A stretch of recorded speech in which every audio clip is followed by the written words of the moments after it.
της δυνατότητας κατάρτισης και εκπαίδευσης εξ αποστάσεως.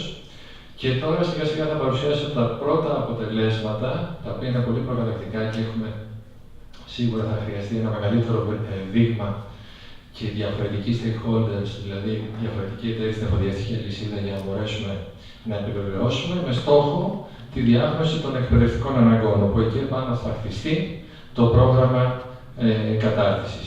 Για την παρούσα κατάσταση στην Ελλάδα και πού βρισκόμαστε σε θέματα logistics, δεν χρειάζεται να πω πολλά πράγματα, απλώς να πω ότι είμαστε στην 44η θέση, με μέτριες επιδόσεις, κυρίως σε σύγκριση με γειτονικές χώρες, με αντίστοιχο ΑΕΠ.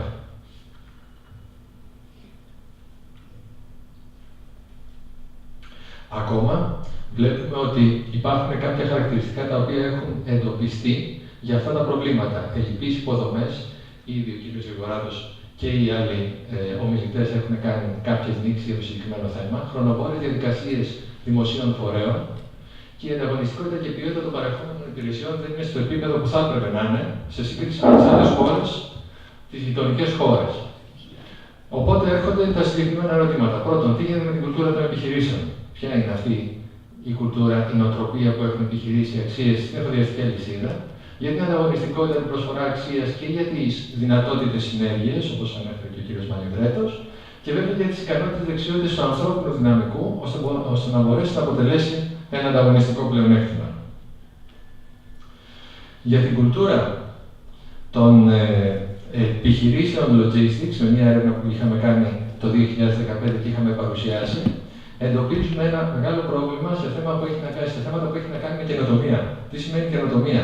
Επιχειρηματικότητα, δημιουργικότητα και καινοτομικότητα, που θα πρέπει να είναι στοιχεία τα οποία να συμβάλλουν και να συμβαδίζουν με τη στρατηγική των επιχειρήσεων. Και ένα δεύτερο σημαντικό στοιχείο, αδυναμία, έχει να κάνει με τη στόχευση στην αγορά.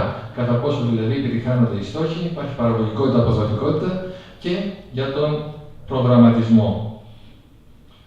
Ποια είναι τα δυνατά σημεία λοιπόν? Επιχειρηματικότητα, καινοτομία και δημιουργικότητα, προσανατολισμό στην αγορά, προγραμματισμό, θέσπιση και υλοποίηση στόχων. Όμως, ένα σημαντικό στοιχείο το οποίο θα πρέπει να σκεφτούμε και θα το δούμε με υπό το φως των αποτελεσμάτων που θα δείξουμε σε λίγο, έχει να κάνει και με την εξωστρέφεια των επιχειρήσεων, δηλαδή ανάπτυξη στρατηγικών δικτύων συνεργασιών και ολιστική προσέγγιση στη διαχείριση της εφοδιαστικής αλυσίδας. Πρόκληση για την αγροδιατροφή και για την εφοδιαστική αλυσίδα είναι οι πράσινες πρακτικές. Ως προς τις πράσινες πρακτικές, στον αγροδιατροφικό τομέα, στην μεταποίηση, παρατηρήσαμε το εξής σχέδιο. Εδώ αναφερόμαστε σε green management, σε green logistics και βλέπουμε ποιες από αυτές τις πράσινες πρακτικές της εφοδιαστικής αλυσίδας είναι οι λιγότερο τις υιοθετούν σε μικρότερο βαθμό οι αντίστοιχες επιχειρήσεις. Να διευκρινίσουμε ότι ένα μεγάλο μέρος από αυτές τις επιχειρήσεις ήταν εξαγωγικές στη Βόρεια Ελλάδα. Επομένως, προβλήματα εντοπίζουμε στην ανταλλαγή της πληροφορίας, που σημαίνει στη συνεργασία και είναι πολύ σημαντική για την εφοδιαστική αλυσίδα, στη μεταφορά, στη συσκευασία, στο δίκτυο των logistics και σε θέματα που έχουν να κάνουν με πράσινη ευαισθητοποίηση στο ανθρώπινο δυναμικό.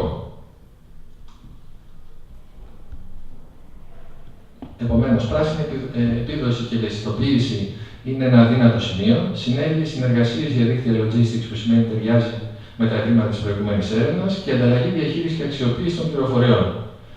Ένα άλλο όμως σημαντικό έβριμα είναι ότι 5 από τις 7 πρακτικές που συνδέονται άμεσα με την επίδοση της επιχείρησης είναι αυτές οι πρακτικές, οι πράσινες πρακτικές, που σημαίνει ότι είναι επιτακτική ανάγκη να τις καλλιεργήσουμε, να τις βελτιώσουμε στις επιχειρήσεις.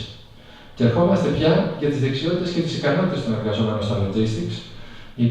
Υπήρχε μια έρευνα πιο πρόσφατη στο Ηνωμένο Βασίλειο, όπου παρουσίαζε ότι μεγάλο ποσοστό των επιχειρήσεων αντιμετωπίζει προβλήματα με τη στελέχωση και το ανθρώπινο δυναμικό και μάλιστα στοιχεία όπως ικανότητες στην επικοινωνία, οργάνωση, προγραμματισμός, τεχνικές δεξιότητες καθώς και ικανότητες διοίκησης και ηγεσίας χρειάζεται να βελτιωθούν σε πάνω από το 50% του προσωπικού που απασχολούν. Ήταν μια έρευνα που έγινε από τους εργοδότες των επιχειρήσεων στην εφοδιαστική αλυσίδα, καθαρά logistics. Και γιατί όμως δεν καταφέρουν να βελτιώσουν αυτές τις δεξιότητες και ικανότητες του ανθρώπινου δυναμικού? Πρώτον, είναι η έλλειψη χρόνου. Όσοι έχουν βρεθεί σε logistic hubs ξέρουν ότι δεν υπάρχει ένα δευτερόλεπτο να κοιτάξουμε κάπου αλλού. Κατάλληλων τρόπων κατάρτισης, ώστε να είναι εστιασμένοι στην καθημερινή πρακτική και η διάθεση πόρων για τη χρηματοδότηση της εκπαίδευσής τους. Διάγνωση εκπαιδευτικών αναγκών. Ερχόμαστε να παρουσιάσουμε τα πρώτα αποτελέσματα σε ένα σχετικά μικρό δείγμα.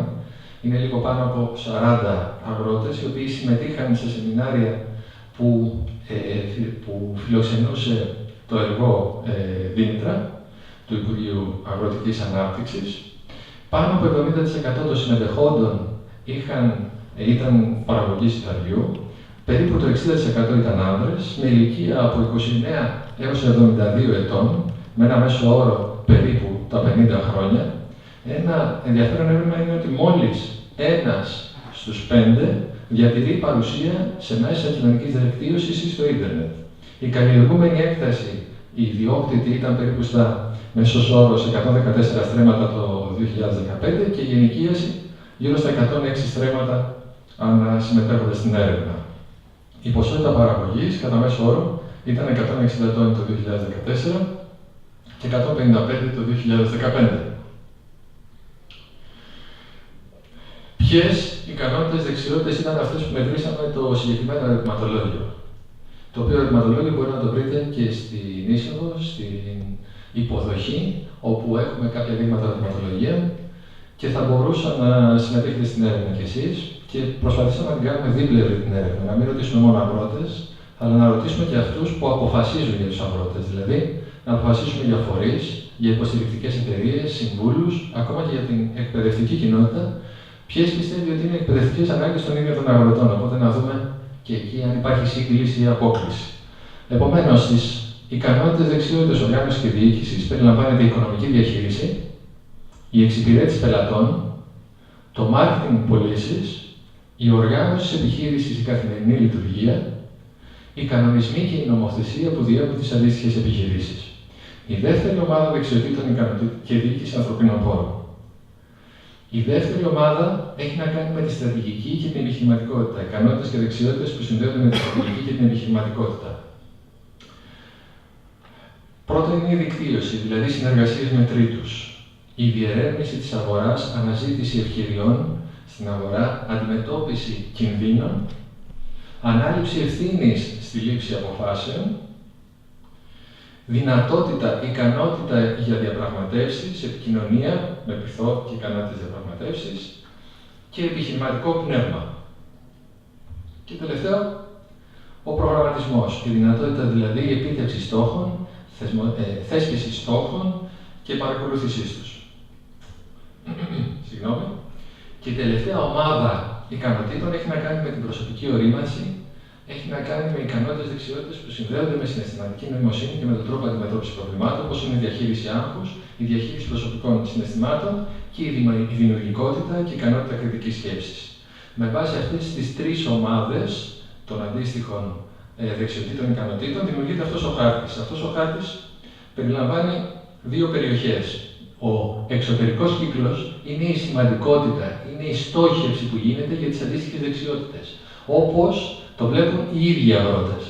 Ο εσωτερικός δακτύλιος δείχνει το τι εφαρμόζουν αυτή τη στιγμή, πού βρισκόμαστε αυτή τη στιγμή. Οι αποκλήσεις αυτές είναι στατιστικά σημαντικές για όλες τις δεξιότητες, εκτός από τις δεξιότητες δύο προσωπικές που αναφέρονται στη διαχείριση των συναισθημάτων στη λήψη αποφάσεων και τη διαχείριση άγχους πίεσης. Δηλαδή, οι ίδιοι αγρότες γνωρίζουν ότι υπάρχει ένα πρόβλημα στο τι εφαρμόζουν και στο τι θα έπρεπε να εφαρμόζουν. Τώρα για να δούμε πού υπάρχουν μεγαλύτερες αποκλίσεις. Αυτή που φαίνεται με το μάτι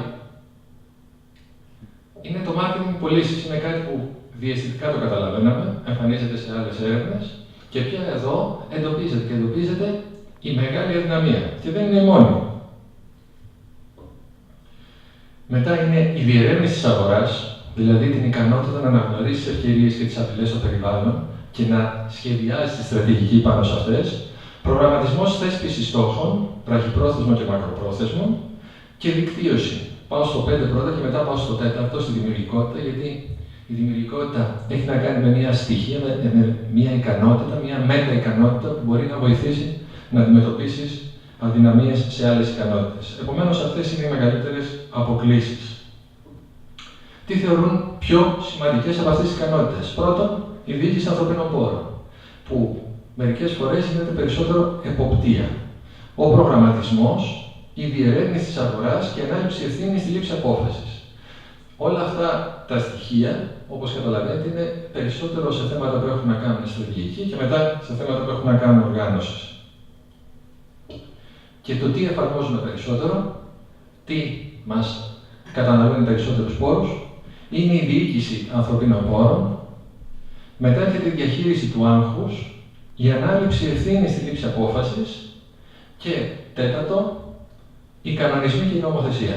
Γνωρίζουμε τα προβλήματα και τις δεδαλώδεις διαδικασίες που υπάρχουν με την γραφειοκρατία, την νομοθεσία, φορολογία κτλ. Και η τελευταία διαφάνεια έχει να κάνει με τις πράσινες πρακτικές. Παρουσιάζω τις δύο πράσινες πρακτικές, οι οποίες φαίνεται να εφαρμόζονται σε μεγαλύτερο βαθμό από τους αγρότες, που σημαίνει συγκέντρωση, ταξινόμηση υλικών για ανακύκλωση. Αυτό βλέπουν ότι είναι το πιο εύκολο και πιο προσφυλές. Και το δεύτερο, η μείωση της απόστασης διαδρομής μεταφοράς προϊόντων προς τον τελικό καταναλωτή. Και όπως παρουσίασε και ο κύριος Σαϊδόνης, δυστυχώς αυτό δεν γίνεται αποτελεσματικά. Που σημαίνει ότι υπάρχει εδώ μεγάλο περιθώριο βελτίωσης. Και ποια είναι η πράσινη πρακτική όπου εφαρμόζεται στο μικρότερο βαθμό? Οι πράσινες μεταφορές. Και εδώ έρχονται τα green logistics με τις αντίστοιχες δικές τους πρακτικές. Ευχαριστούμε για την προσοχή σας. Αυτά ήταν τα ευρήματα της έρευνας και πιστεύω ότι θα μας δώσουν την ευκαιρία να μπορέσουμε να συζητήσουμε και να συμβάλλουμε πάνω σε αυτό, ολοκληρώνοντας την ημερίδα.